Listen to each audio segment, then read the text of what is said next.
누가복음 23장 27절에서 31절입니다.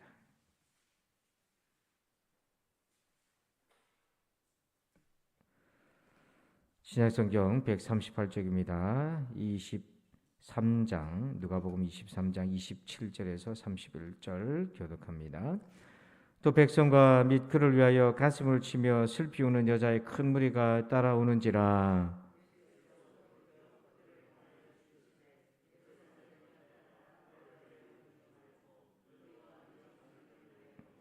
보라, 날이 이르면 사람이 말하기를 잉태하지 못한 이와 해산하지 못한 배와 먹이지 못한 젖이 복이 있다 하리라.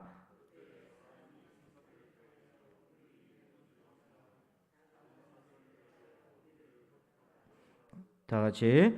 푸른 나무에도 이같이 하거든 마른 나무에는 어떻게 되리요 하시니라. 아멘. 할렐루야. 오늘 눈물의 세 번째 시간입니다. 눈물의 은혜라는 제목으로 함께 은혜를 나눕니다. 장바니에라는 프랑스의 장애인 공동체를 섬겼던 분이 있는데요. 이분이 원래 이제 상담을 하던 분인데 군대에서 문제가 있어서 정신병원으로 간 사병들이 참 많았다고 그래요. 그래서 그들을 상담하다 보니까 참 억울한 사정을 가지고 정신병원으로 그렇게 감금된 분들이 많은데 공통적인 특징이 하나 있더랍니다. 눈물이 없대요. 울지를 않는데요. 그래서 정신병원에 가보니까 우는 사람이 없더랍니다.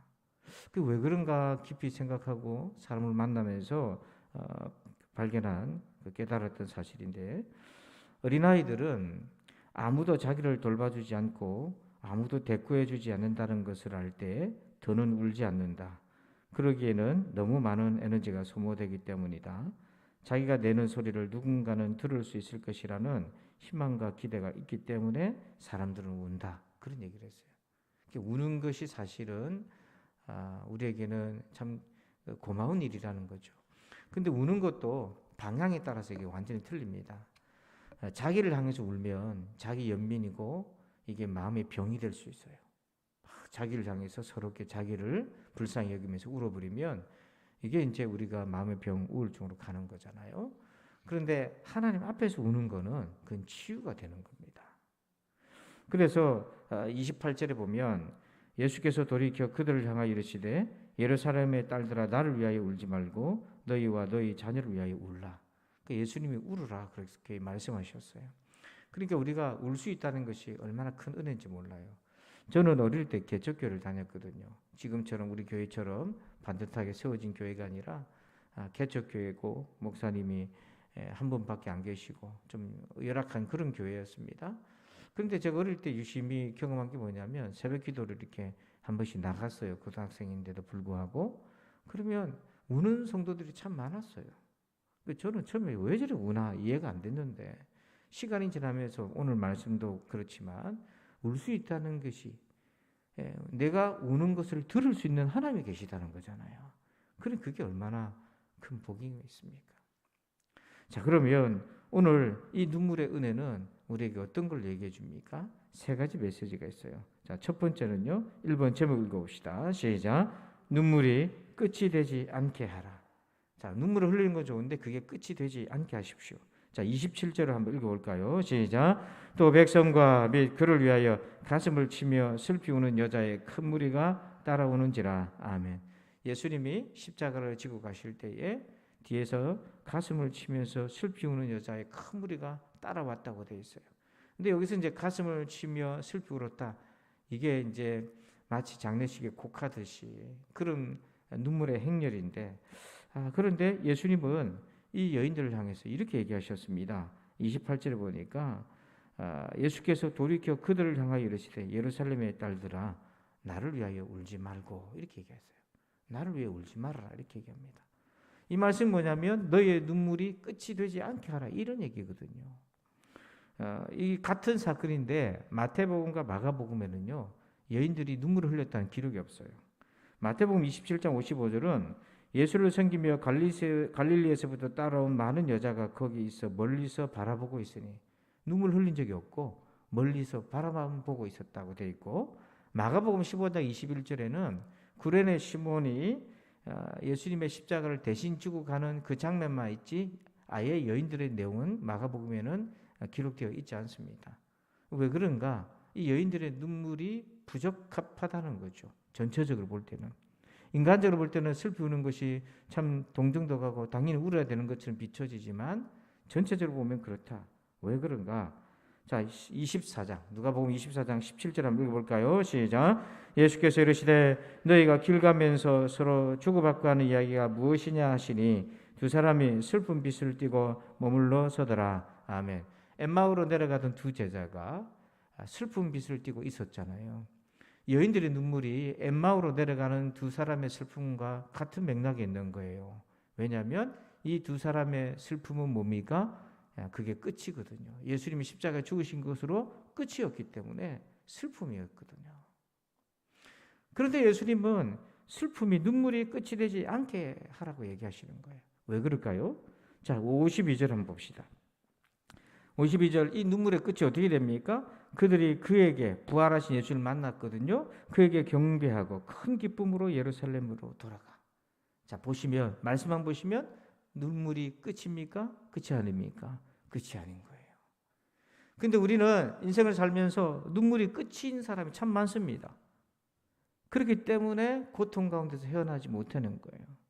여러분 눈물을 흘리시되 여러분의 마음 고통, 여러분의 어려운 고난 때문에 울 수 있는 대상이 있다는 건 너무 감사한 일이거든요. 그렇지만 그 눈물 속에서 그게 끝이 아니다는 걸 꼭 기억을 하시길 바랍니다. 어떤 아버지가 차량을 운전하는데 후진을 하다가 두 자녀를 자기가 치은 거예요. 집 앞에서. 근데 설상가상으로 두 자녀가 죽어버린 거예요. 여러분 이런 일이 정말 뉴스에나 나올 법한 일인데 여러분이 그 아버지 운전자 당사자라면 그거 어떻게 하겠습니까? 자기 손으로 자기 두 자녀를 교통사고를 내서 세상을 떠나보냈으니까요. 자기가 지은 죄에 대한 것뿐만 아니라 두 자녀를 잃어버렸다는 그 자기가 그 자책감에 얼마나 죄책감에 눌려서 이제 자기 인생 끝이라고 생각하지 않겠습니까? 어떻게 살겠습니까? 그렇게 울면서 자기 인생 끝이라고 생각을 한 거죠. 근데 이제 이분은 집사님이긴 한데 교회를 대충 다니는 분이에요.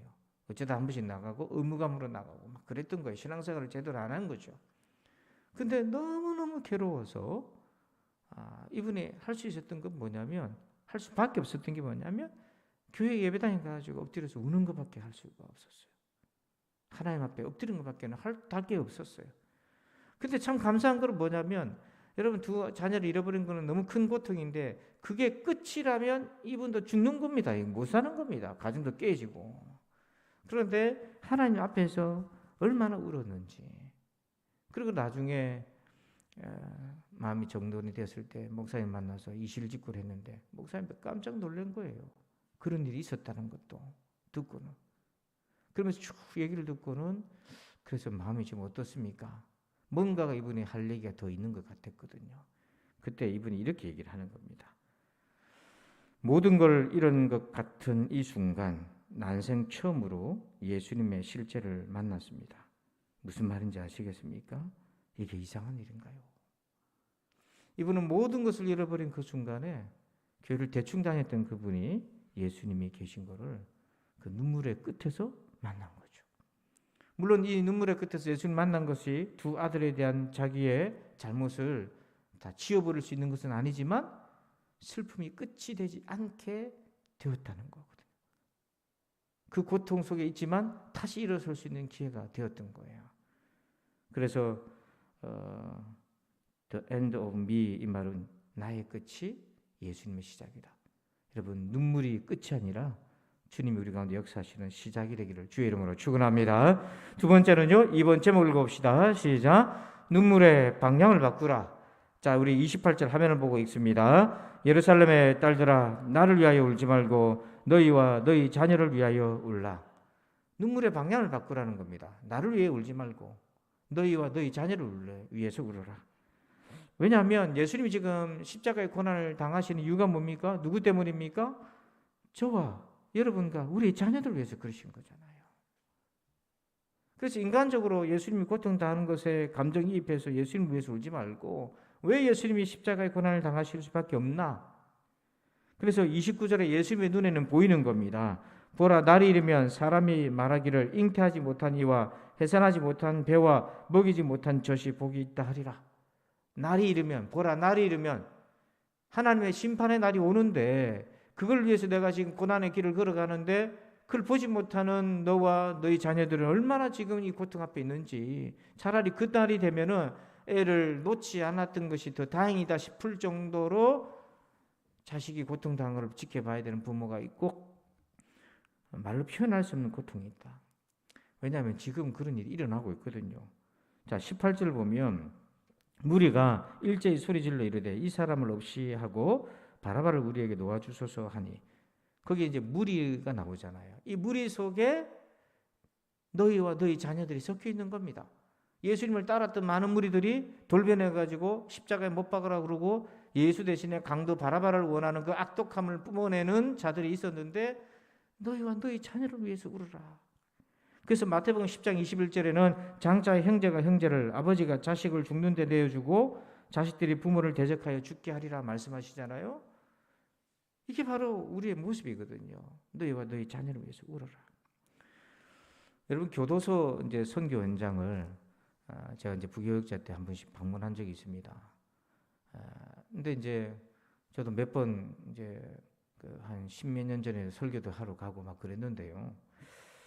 이제 거기서 우리 교단의 어떤 목사님이 이런 간증을 하더라고요. 자기가 고등학교 때 친구들하고 올려가지고, 요즘 같으면 일진이라고 그러잖아요.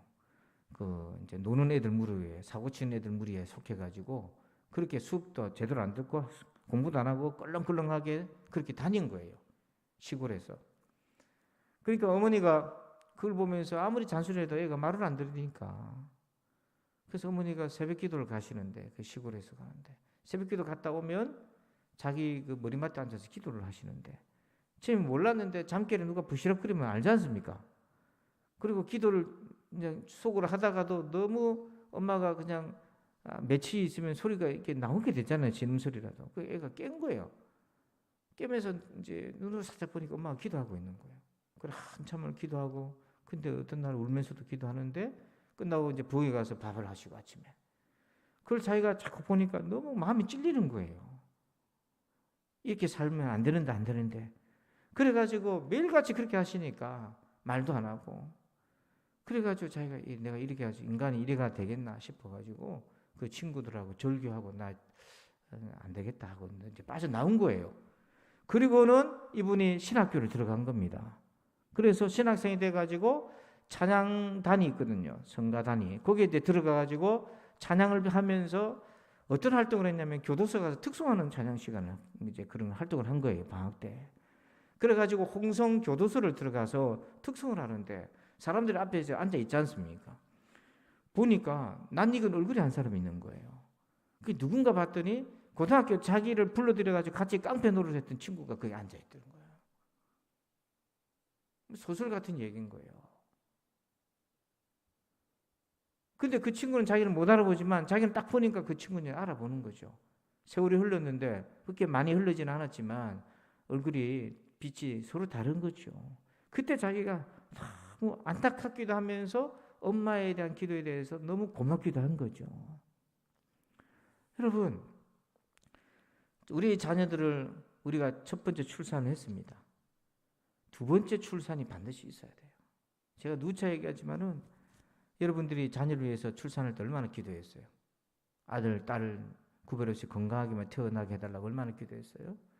근데 부모의 사명은 그렇게 태어나기 위해서 기도한 걸로 끝나는 게 아니고 그 다음 이어져야 됩니다. 그 자녀가 두 번째 태어나도록 위해서 기도하셔야 돼요. 그래서 대부분은 첫 번째를 위해서만 기도하지 두 번째를 위해서 기도를 안 하다 보니까 그 다음 하나님의 자녀로서 살아가는 여정이 참 힘들거든요. 여러분, 우리가 세상에 어느 부모가 완벽하게 자녀를 기르겠습니까? 그렇기 때문에 하나님의 그늘 아래 있다는 게 굉장히 중요한 거거든요. 여러분, 눈물의 방향을 바꾸세요. 우리 자신과 끊임없이 배반하는 우리 자신과 우리의 자녀들을 위해서 우는 그런 부모가 되기를 주의 이름으로 축원합니다. 마지막 세 번째는요, 3번째 읽어봅시다. 시작. 눈물의 경계를 확장하라. 자, 우리 28절을 한번 읽어봅시다. 시작. 예수께서 돌이켜 그들을 향하여 이르시되 예루살렘의 딸들아. 거기까지. 예. 보니까 그 여인들을 예수님 뭐라고 부르십니까? 예루살렘의 딸들아 이렇게 얘기해요. 이 사람들이 온 거는 갈릴리로부터 따라온 여인들인데 정말 지역적 용어로 보면 갈릴리 여인들아 이렇게 불러야 되는데 예루살렘의 딸들아 이렇게 얘기하거든요. 왜 그렇습니까? 예루살렘의 운명과 이 딸들의 여인들의 운명이 같다라는 거예요. 오늘 우리가 끊임없이 우리는 경계를 짓고 구분을 합니다. 나라는 나라고 나는 나다 이렇게 생각하거든요. 교회는 교회고 나는 나다. 여러분 그게 이제 우리가 경계를 자꾸 세우면서 우리 자신을 좁혀가는 거예요. 근데 성경은 뭐라고 되어 있습니까? 마가복음 12장 31절에 둘째는 이것이니 내 이웃을 내 자신과 같이 사랑하라 하신 것이라 이보다 더 큰 계명이 없느니라. 자 여러분 내 이웃을 내 자신과 같이 사랑하라. 이건 뭐냐면 나 자신이라는 자아의 경계를 계속해서 확장해서 가라는 겁니다. 저 사람 나는 나다가 아니라. 그래서 켄 윌버라는 분이 이 말씀을 이렇게 철학적으로 해석을 해요. 그리스도의 첫 번째 가르침은 네가 너 자신을 사랑하는 것처럼 이웃을 사랑하라는 것이 아니라 내 이웃을 진정한 너 자신으로서 사랑하라는 의미이다. 그러니까 우리가 배워야 될 거는 우리의 자아를 확장해 가는 거죠. 경계를 구분을 짓는 것이 아니라 그걸 허물고 점차 확장을 해가는 것이 필요하다. 그래서 사도행전 20장 19절 보면 사도 바울이 이렇게 얘기합니다. 곧 모든 겸손과 눈물이며 유대인의 관계로 말미암아 당한 시험을 참고 주를 섬긴 것과 바울이 눈물을 흘렸던 그렇게 사역을 했다고 되어 있고요. 또 31절에도 이렇게 얘기합니다. 그러므로 여러분이 일깨어 내가 3년이나 밤낮 쉬지 않고 눈물로 각 사람을 훈계하던 것을 기억하라. 그러니까 바울은 사역을 하면서 그렇게 눈물을 흘렸다는 거예요. 근데 성도들은 몰랐는데 자기는 그렇게 눈물을 흘렸죠. 왜 그런가? 그 이웃을, 그 영혼들을 자기로 바라본 거죠. 왜냐하면 자기가 예수님을 배반하고 핍박하고 예수님 알아보지도 못하고 박해하고 그랬던 죄인의 계수라는 것이 자기 안에 있었는데 그 고스란히 그들의 심령들을 볼 때 그렇게 보이고 그들을 향한 안타까운 눈물이 자기와 그들 사이 구분 짓는 것이 아니라 그들이 곧 자기로 보였기 때문에 그렇게 안타까운 눈물로 그렇게 했던 거예요. 그래서 여러분 이 경계가 확장이 돼야 비로소 우리가 할 수 있는 것이 있습니다. 그게 바로 중보기도예요. 그래서 앤드류 모레이 목사님은 중보기도 사역에서 이렇게 얘기합니다. 중보기도는 의지적인 사랑이다. 사랑은 사랑하는 자를 위해 자기 것을 내려놓고 그의 피를 위해 기도한다. 그 과정에서 참된 기쁨을 경험한다. 여러분 교회 공동체는 왜 공동체입니까? 우리가 함께 살아가는 한 형제 자매라는 걸 왜 그렇게 얘기합니까? 너와 나의 구분이 점차 없어지고 확장되어서 저 사람의 문제는 나의 문제가 되는 거죠. 그래서 정말 내가 너를 사랑한다 입술로 말뿐만 아니라 우리가 배후에서 기도할 수 있는 것. 그 기도할 때에 정말 진심으로 나의 문제로 여겨져서 기도하는 것. 그래서 이 사랑이 넘치는 교회라는 게 막 서로 환영하고 웃고 이거 표현도 그렇지만 그 내면에서는 바로 이런 기도가 기도의 신경망들이 딱 연결돼서 계속해서 기도하는 것.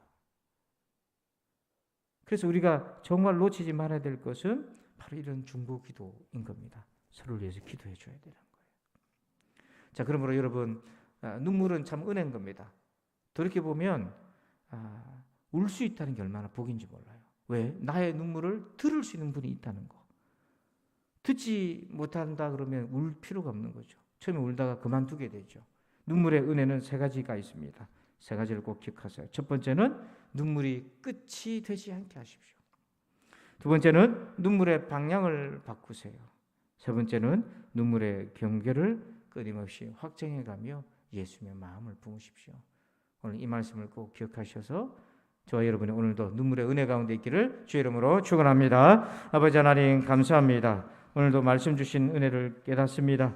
하나님 아버지 오늘도 우리에게 정말 눈물을 흘리며 우리의 고통을 아랠 수 있는 우리 주님이 계시다는 것이 얼마나 감사한 일인지요. 하나님 그러나 우리의 눈물이 끝이 되지 않게 하여 주옵소서. 아버지 하나님 우리의 눈물의 방향을 바꾸어 나 자신과 우리의 자녀를 위해 울 수 있는 우리가 심판대 앞에 서게 될 날이 있음을 기억하고 그렇게 눈물을 흘릴 수 있는 자가 되게 하시고 우리의 눈물의 경계를 확장하여서 서로를 위하여 기도하며 하나님 아버지 서로 사랑할 수 있는 믿음의 사람들 공동체가 다 되게 하여 주옵소서. 감사하며 예수님의 이름으로 기도합니다. 아멘. 오늘 말씀 가지고 5분 이상씩 잘 적용하면서 기도하고 돌아갑니다. 기도하겠습니다. 아버지 하나님 감사합니다. 오늘도 아버지 하나님 주신 말씀을 깨닫습니다. 하나님 함께하여 주옵소서. 동행하여 주옵소서. 아버지의 눈물의 은혜를 우리가 알게 하여 주시고 하나님 아버지 오늘도 아버지 하나님 이 은총이 우리 가운데 있게 하여 주옵소서. 주여 나의 눈물이 끝이 되지 않게 하여 주옵소서. 나의 눈물의 방향이 바뀌어져서 하나님 아버지 나 자신과 우리의 자녀를 위해 울 수 있는 믿음의 눈을 가지게 하여